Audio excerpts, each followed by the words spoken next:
Hello दोस्तों, welcome to प्रीति's diary. एक बार फिर से आप सभी का मेरे इस नए ब्लॉग में बहुत बहुत स्वागत है और उम्मीद करती हूँ कि आप सभी ने दीपावली बहुत ही अच्छे से मनाई होगी। तो त्यौहार के आने की जितनी खुशी होती है ना, त्यौहार जब हो जाते हैं तो उतना ही ना अजीब सा सूनापन सा हो जाता है। तो इतने दिनों से ना घर की साफ़ सफाई में, डेकोरेशन में हम लोग इतना बिजी थे कि बिल्कुल भी टाइम नहीं मिल पा रहा था। और आज जब दिवाली हो गई है तो नेक्स्ट डे यानी जमघट वाले दिन ऐसा लग रहा है ना जैसे घर में कोई काम ही नहीं है। त्योहार के आने से पहले जो जोश जो एक्साइटमेंट होता है ना, त्योहार निकल जाने के बाद ना उतना ही सूनापन सा हो जाता है। तो इतने दिनों से ना हम लोग वेट कर रहे थे कि कब दिवाली आएगी, अभी कौन से काम हैं जो करने बाकी हैं, कौन से काम हैं जो हो गए हैं। लेकिन अब जब त्यौहार ख़त्म हो गया है ना तो फिर ऐसा लग रहा है कि कितनी जल्दी से दिवाली निकल गई। और कई दिनों से ना इतना ज़्यादा बिजी शेड्यूल था कि बस आप पूछिए मत। बच्चों के टेस्ट भी चल रहे थे, इधर सफाई भी चल रही थी। तो बस इसी तरह से ना सुबह से शाम कब हो जाती थी पता ही नहीं चल रहा था। और आज जाके ना थोड़ा सा जो है रिलैक्स हुआ है। तो आज है जमघट वाला दिन और सुबह सभी लोग थोड़ा देर से उठे थे, लेकिन क्योंकि मैं कार्तिक नहाती हूँ तो मैं तो अपने ही उसी टाइम से उठी थी। तो पूजा पाठ करने के बाद में सीधे मैंने नाश्ते की तैयारी कर दी थी। और जब बच्चे लोग उठे थे तो फिर उसके बाद बनाई थी आलू की कचौड़ी, क्योंकि टाइम भी काफ़ी हो गया था, 10 बजे के करीब इन लोगों ने नाश्ता ही किया था। और काफ़ी रिलैक्सिंग सी आज की सुबह थी, कोई जल्दी नहीं थी। और वैसे तो ये होता है ना, गोवर्धन जो होता है दिवाली के नेक्स्ट डे ही होता है। इस बार वो भी जल्दी नहीं थी, तो एक दिन मिल गया था अच्छी तरह से रेस्ट करने के लिए। और बस नाश्ता करने के बाद सभी लोग आ गए थे छत पर। और आपको ना जहाँ तक आपकी नज़र जाएगी ना पतंग ही दिखाई देंगी। सभी छत पर पतंगे ही उड़ा रहे थे। और जमघट वाले दिन ना यहाँ का नज़ारा कुछ ऐसा ही होता है। वैसे तो सभी जगह शायद होता होगा, लेकिन लखनऊ में ना इसका क्रेज़ कुछ ज़्यादा ही है। तो सभी पतंग उड़ा रहे थे। तो यहाँ पर आरव भी जिद कर रहा था कि पापा मुझे भी पतंग उड़ानी है, तो अभी तो इसको उड़ानी आती नहीं है। तो यहाँ पर उसके पापा उसको पतंग उड़ा के दे रहे थे। तो बच्चों का शौक़ है और यही उम्र होती है जब बच्चे ना कुछ नई चीज़ सीखते हैं। और वैसे तो इन लोगों के पास इतना टाइम ही नहीं होता है कि ये सब गेम खेलें। पहले के लोग थे तो उनको ना अपना बचपन जीने का बहुत टाइम मिला था। हम लोगों ने भी बहुत गेम खेले, इतना पढ़ाई का प्रेशर नहीं था। लेकिन आजकल के बच्चों के ऊपर ना बहुत ज़्यादा पढ़ाई का प्रेशर है। स्कूल से इतना होमवर्क मिलता है तो उनके पास ना इतना टाइम ही नहीं होता है कि वो कोई ऐसी एक्टिविटीज़ वगैरह कर सकें। तो यहाँ पर देखिए आरव की खुशी आपको दिखाई दे रही होगी। और सुबह से शाम हो गई थी इन लोगों को यही करते करते। पूरे बीच बीच में थोड़ा सा रेस्ट कर लेते थे, थोड़ा सा नाश्ता किया और फिर छत पर आ गए। तो आज का पूरा दिन ना हम लोगों ने पूरा एंजॉय किया। इतने दिनों की जो थकावट थी ना वो आज जो है निकल गई थी। तो शाम हो गई थी और अब बारी आ गई थी शाम को दीपक लगाने की। तो सभी जगह पर दिए लगाए। और ये त्यौहार ना इसीलिए अच्छा लगता है क्योंकि एक के बाद एक ना बहुत सारे त्यौहार साथ में ही होते हैं। तो वैसे तो नेक्स्ट डे ही गोवर्धन होता है, इस बार एक दिन का गैप था। तो ये उसके अगले दिन का व्लॉग है। सुबह जल्दी नहाने के बाद मैं सीधे आ गई थी छत पर और यहाँ पर हस्बैंड जी ने गोबर ला के रख दिया था। और शहरों में ना थोड़ी सी गोबर की दिक्कत हो जाती है, लेकिन फिर भी थोड़ा बहुत जो भी मिल पाता है उसी से हम अपने जो त्यौहार है मनाने की पूरी कोशिश करते हैं। तो हमारे यहाँ पर जिस तरह से पूजा होती है मैंने भी वहाँ पर इसी तरह से बनाया है। और बस यहाँ पर गोवर्धन जी जो है बनाए जाते हैं और इसके साथ में ये पंचदेवता सबसे पहले बनाए जाते हैं। तो गाँव में तो ना ये बहुत बड़ी जगह में बनाया जाता है, बहुत सारी चीज़ें इसके अंदर बनाई जाती हैं। लेकिन शहरों में थोड़ा सा गोबर मिलने की दिक्कत होती है ना, तो थोड़ा बहुत जो भी मिलता है उसी से मैं बना लेती हूँ। और हमारे यहाँ पर ना इसी तरह से बनाया जाता है। तो कोशिश मैं पूरी करती हूँ कि अपने सारे रीति रिवाजों को निभा सकूँ, क्योंकि हमारे बड़े बुजुर्गों ने जो चीज़ें बनाई हैं ना उसको छोड़ना जो है समझदारी नहीं है। और मैं तो अपने सारे रीति रिवाजों को बहुत ही हंसी खुशी के साथ निभाती हूँ। मुझे बहुत अच्छा लगता है अपने सभी रीति रिवाजों को निभाना। तो यहाँ पर मेरा जो गोवर्धन जी जो रखे जाते हैं वो बन चुका है और इसके साथ में यहाँ पर बनाई जाती है चावल के आटे से चौक। तो छोटी सी चौक बनाने के बाद यहाँ पर मैंने बना दिए हैं श्री गोवर्धन जी। अभी थोड़ा सा ना इनमें कमी है। और मैं ना नीचे गुलाल देखने गई थी, बहुत सारे पैकेट रखे थे लेकिन अभी सफाई में ना सब इधर उधर हो गए तो मिले नहीं थे। तो बस मैंने जो कुछ था उसी से भगवान का श्रृंगार कर दिया है। और यहाँ पर हल्दी और कुमकुम से भगवान को मैंने थोड़ा सा तैयार किया था। और ये बना है यहाँ पर तुलसा जी का चौरा।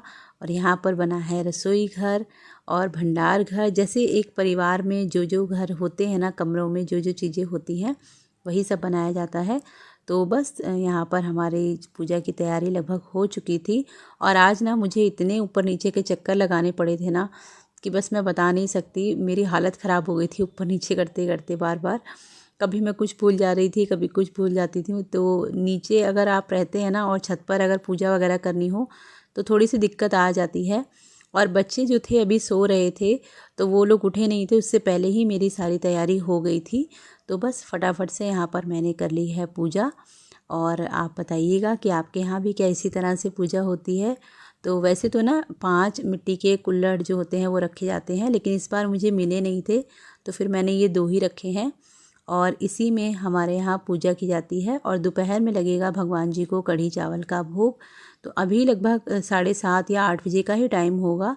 धूप बहुत तेज़ नहीं निकली थी और मेरी पूजा की सारी तैयारी हो चुकी थी।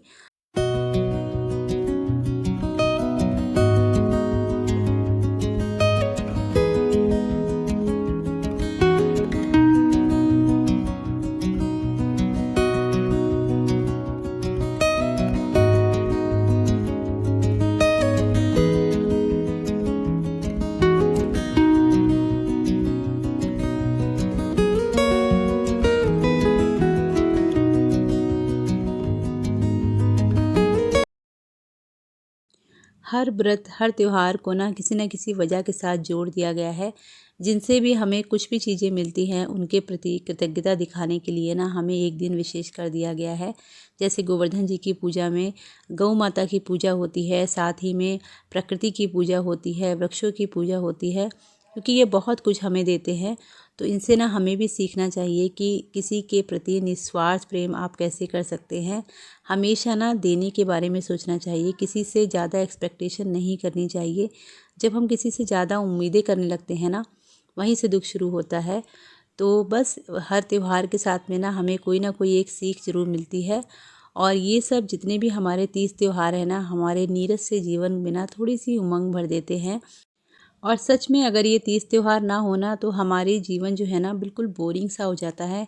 वही डेली के काम, वही अपना लाइफस्टाइल, वही रोज़ का खाना बनाना, उसी तरह से अपने जीवन को जीने से ना थोड़ी सी बोरियत हो जाती है। तो कभी कभी ना कुछ बदलाव भी ज़रूरी होते हैं। और ये जो त्यौहार होते हैं ना, हम सभी के जीवन में ना नई ऊर्जा का संचार करके जाते हैं। तो यहाँ पर मेरी पूजा हो चुकी थी और अब बारी आ गई थी भगवान की आरती करने की। आरती करने के बाद हमारे यहाँ परिक्रमा होती है। और वैसे तो श्री गोवर्धन जी की जो परिक्रमा है ना, अगर आप वो कर लेते हैं ना तो कहते हैं 84 लाख योनियों से ना आपको छुटकारा मिल जाता है। तो हम लोग एक बार गोवर्धन जी की परिक्रमा तो कर चुके हैं वृंदावन में, लेकिन अभी हर बार जाना वहाँ पे पॉसिबल नहीं हो पाता है। तो बस घर में ही भगवान को याद करके उनका नाम लेके परिक्रमा कर लेंगे। और इसी के साथ मेरी गोवर्धन जी की जो पूजा है ना वो संपन्न हो जाएगी।